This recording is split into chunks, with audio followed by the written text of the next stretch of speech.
Dear student, welcome to my class. आज हम VSEPR theory के बेस पे कुछ पिक्यूलियर एग्जाम्पल्स जो कंपाउंड्स हैं, उनके पिक्यूलियर कंपाउंड्स हैं, उनको स्टडी करेंगे, जिससे कि हमारे वेस्पर थ्योरी के बेस पे जो हमें ज्योमेट्री मॉलिक्यूल की प्रेडिक्ट करनी है या पॉलीएटॉमिक आयंस की प्रेडिक्ट करनी है, उस पे हमारा कमांड और बढ़ जाए। तो बार बार जब हम उसको रिपीट करेंगे या कुछ इस तरह के टिपिकल और क्रिटिकल एग्जाम्पल्स को ट्रीट करेंगे, तो हमारा थ्योरी के ऊपर या उस प्रोसीजर के ऊपर हमारा कमांड बढ़ जाता है और हम इजीली बाकी को भी डिपिक्ट करने लगते हैं। तो आज हम कुछ एग्जाम्पल्स के थ्रू इसको बताएंगे कि ये थ्योरी कैसे एप्लीकेबल होती है और कैसे उन मॉलिक्यूल्स का या आयंस का, पॉलीएटॉमिक आयंस का स्ट्रक्चर डिफाइन किया जाता है। तो जो हमारा आज इस थ्योरी में सबसे पहला कंपाउंड है वो I3 माइनस पॉलीएटॉमिक आयन है।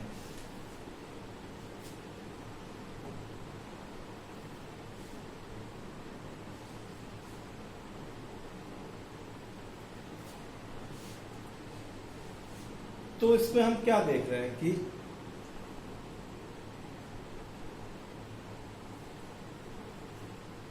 हर आयोडीन पे एटम पे जो इलेक्ट्रॉन्स हैं वो 7 है और नेगेटिव चार्ज को मिला के आयन के लिए जो नेगेटिव चार्ज है, नेगेटिव आयन बन रहा है, 8 इलेक्ट्रॉन्स हो जाते हैं। किस तरह से इनको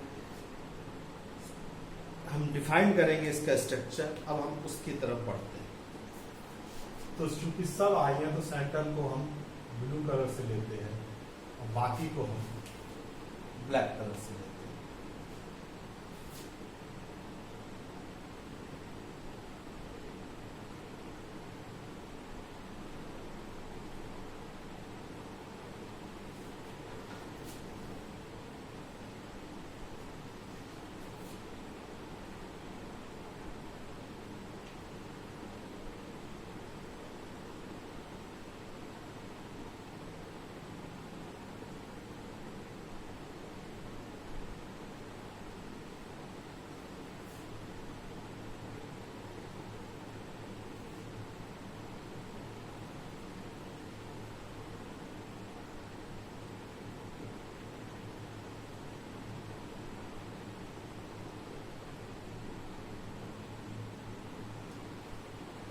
जब हम इसे देखते हैं तो हमें पता लगता है कि सेंट्रल एटम जो है, आयोडीन का सेंट्रल एटम, उसमें 3 लोन पेयर है और 2 bonding pair of electrons.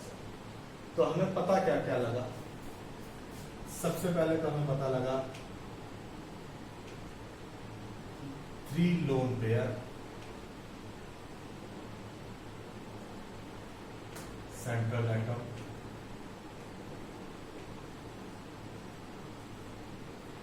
and 2 bonding pair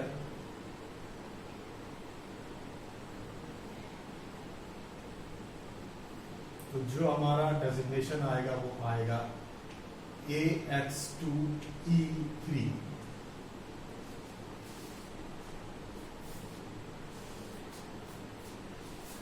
दो बॉन्डिंग है एटम तो X2 हो गया और 3 लोन पेयर में E3 को बता दिया। अब हम यहाँ पे ये देखेंगे कि हमें करना क्या है, कि हमारे पास कितने टोटल इलेक्ट्रॉन को हमें देखना है। 2 बॉन्ड पेयर और 3 लोन पेयर। अब ये 3 लोन पेयर और 2 बॉन्डिंग पेयर के बीच में जो इंटरेक्शन होगा, उससे हमें उस रिपल्सिव फोर्स को मिनिमाइज करना है। तो इसको मिनिमाइज कैसे किया जाएगा? तो हम जब देखते हैं इस तरह की जब स्ट्रक्चर आता है तो हमें अंदाज है और पता है हमें कि ट्राइगोनल बाइप्रेमेटिकल में अगर हम उस स्ट्रक्चर को ले जाएंगे तो उसके कॉर्नर पे अगर ये जाके सिचुएट हो जाएगा, उसके कॉर्नर को रिप्रेजेंट करें, तो उनमें रिपल्सिव फोर्स सबसे कम होगा। To minimise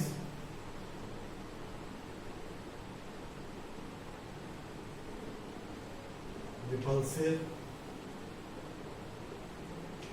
force due to interaction of 3 lone pair and 2 bond pair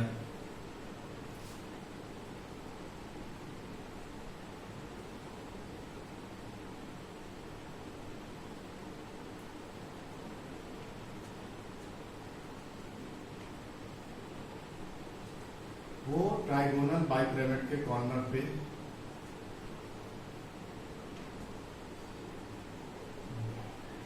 अपने को स्टेबल करेंगे जिससे उनका रिपल्सिव फोर्स सबसे कम हो जाए।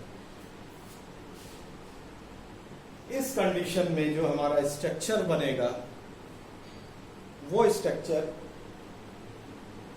Somewhat like this.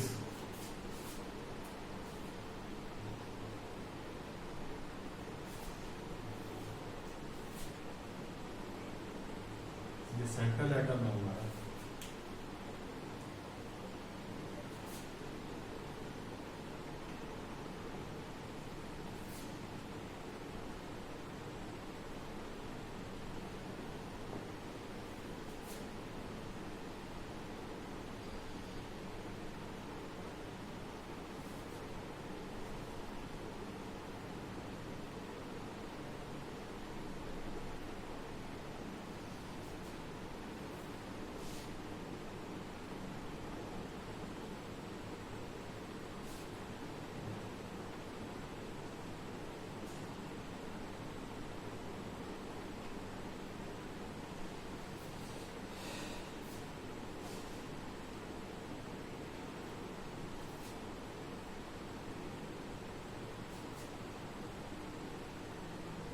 इस कंडीशन में हम क्या देख रहे हैं?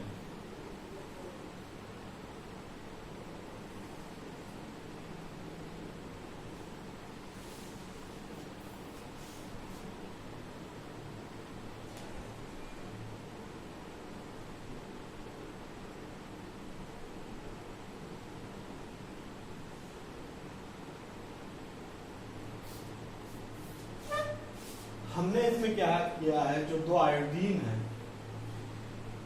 उनको 90 डिग्री पे एक्सियल पोजीशन में रख लिया है।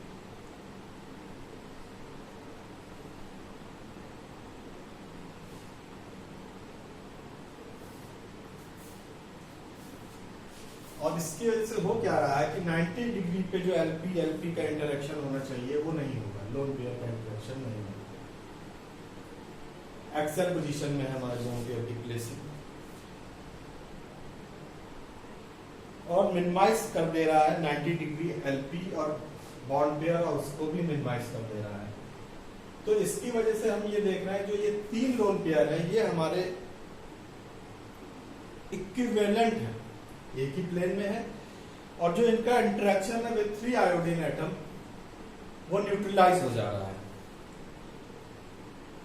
तो जो इसकी वजह से हमें कोई बॉन्ड एंगल में डेविएशन नहीं दिख रहा है। ये जो इलेक्ट्रॉन के लोन पेयर हैं जो वो एक ही प्लेन में है और इक्विवेलेंट है, मतलब 120 डिग्री पे है। तो ये तीनों आयोडीन एटम पे जो ये इसकी वजह से जो तीनों आयोडीन एटम जो है उन पे इनका न्यूट्रलाइज हो जा रहा है इफेक्ट, इसलिए जो बॉन्ड एंगल का कोई डेविएशन संभव हो सकता है लोन पेयर का वो यहाँ पे नहीं होगा। तो इस वजह से जो अल्टीमेटली जो इसकी I3 की ज्योमेट्री डिफाइंड होगी वो लीनियर होगी। सेंट्रल आइटम है और 2 बॉन्डिंग आइटम। तो ये टिपिकल एग्जाम्पल था जो वेस्पर थ्योरी के बेस पे डिफाइन किया गया, और हमने इस एग्जाम्पल के थ्रू देखा कि कैसे वेस्पर थ्योरी किसी पॉलीएटॉमिक आयन या कंपाउंड के स्ट्रक्चर को डिफाइन करती है। अब हम नेक्स्ट एग्जाम्पल लेंगे BrF5 ब्रोमीन पेंटाफ्लोराइड।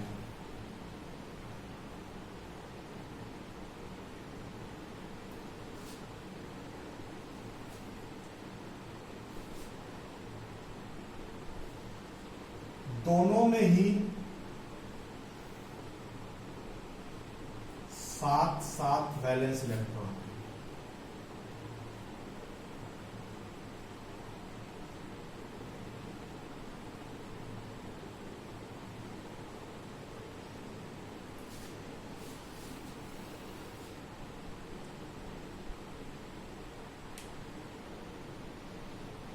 अब हम इसका लूज स्ट्रक्चर ड्रॉ करते हैं।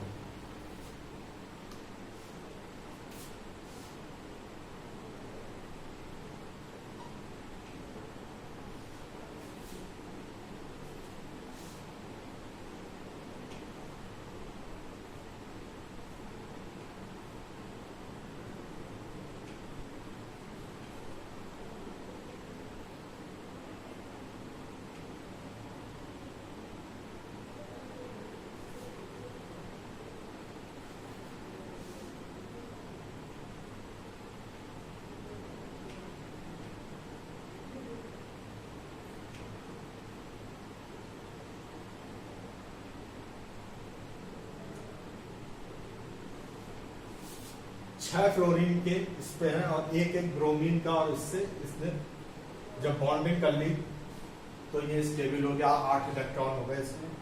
सिमिलरली यहाँ भी फ्लोरीन में 8 इलेक्ट्रॉन हो गए, सिमिलरली यहाँ पे भी और यहाँ तो पांचों फ्लोरीन में ऑक्टेट कंप्लीट हो गई। अब जब 5 बॉन्ड ब्रोमीन ने बना लिए हैं तो 5 इलेक्ट्रॉन, जो 7 बैलेंस इलेक्ट्रॉन थे उसमें से 5 इलेक्ट्रॉन बॉन्डिंग फॉर्मेशन में पार्टिसिपेट कर चुके हैं, तो जो 2 इलेक्ट्रॉन बचे वो लोन पेयर की तरह। तो हमें क्या पता लगा कि इस कंपाउंड Br45 में 5 बॉन्डिंग पेयर हैं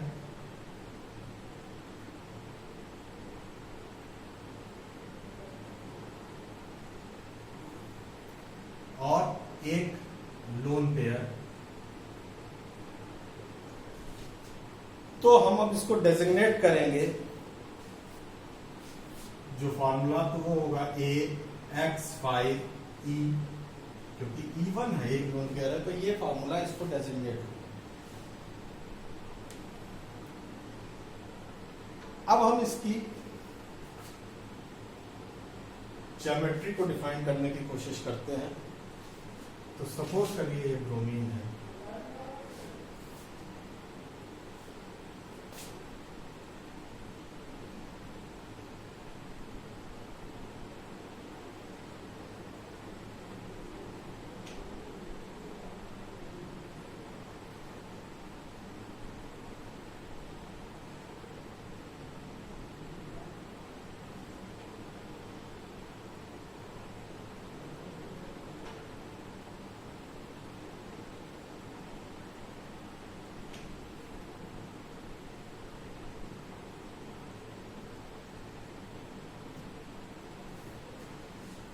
लोन पेयर इसमें एक्सेल पोजीशन पे है और बाकी चारों फ्लोरीन एक ही प्लेन में है, पांचों।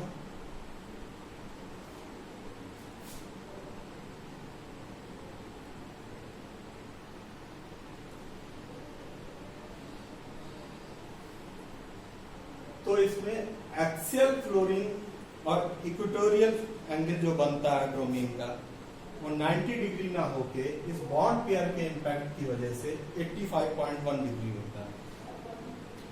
जो एंगल ये है, जो एक्सेल फ्लोरीन इस वाले और इक्वेटोरियल फ्लोरीन के बीच में बनता है,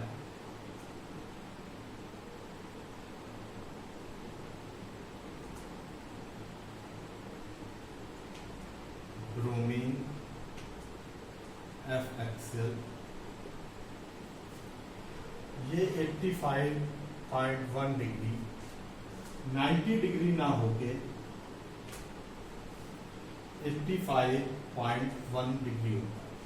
ये जो यहाँ पे लोन पेयर एक्स है, इसकी वजह से ये बॉन्ड एंगल शॉर्टन हो जाता है। ये लोन पेयर रिपल्शन को बढ़ाता है और वो स्ट्रक्चर आइडियल ना रह के ये इस स्ट्रक्चर की जगह ये बॉन्ड पेयर को शॉर्टन करके 90 डिग्री की जगह 85.1 डिग्री कर देते हैं।